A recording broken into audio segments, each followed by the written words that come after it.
A blast from the past shows up as our main characters get their memories back and everybody ends up on the same page, ultimately knowing that something is still just a little bit out of place. What's up, everybody? I'm Stan, and welcome to Detail Comics, where we go over comics in detail.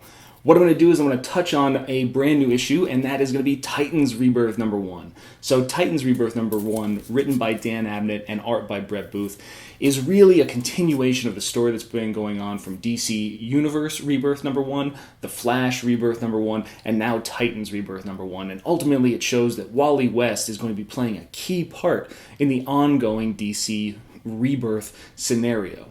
While the clues are being dropped periodically, what Dan Abnett does is he continues along that DC Rebirth storyline and ultimately shows characters reclaiming their history and their heritage. So this is going to be more of that kind of getting the band back together scenario where we want to see the assembly of the Titans into the group that everybody that's a fan of the series knew and loved. So overall, the writing is very compelling, and ultimately you show how giving in to the situation is sometimes the best solution to allow people to accept what's kind of happened. And ultimately, Dan Abnett does a very good job continuing from his Titans Hunt run into this book and carrying over that continuity while introducing the new elements of DC Rebirth. As far as the art's concerned, Brett Booth does a very good job. He captures the stylistic integrity of every character in there very well. And overall, I find that it's very well composed throughout the book itself.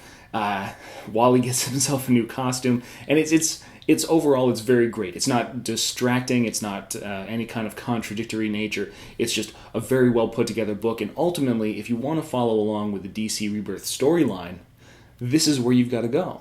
And the storyline itself is a great reclamation. You know, it is the characters claiming the history that was pulled from them and taken from them over the last 10 years. Those important kind of moments, those important bonds, and ultimately what it shows is that the core, you know, the soul, the feeling that they've been missing in this new universe is representative in this character. You know, in Wally coming back, the ties that bind, you know, the glue that holds people together is typically, you know, the essence of another person or other people that are around them, and they all felt like they were missing that, and we get to see them come back together. So overall, this is a book that I would recommend people picking up, even if you've never been a Titans fan or never read the Teen Titans or the Titans in general. Get in on this book because ultimately it's probably the best jumping on point that you're going to have for a long time.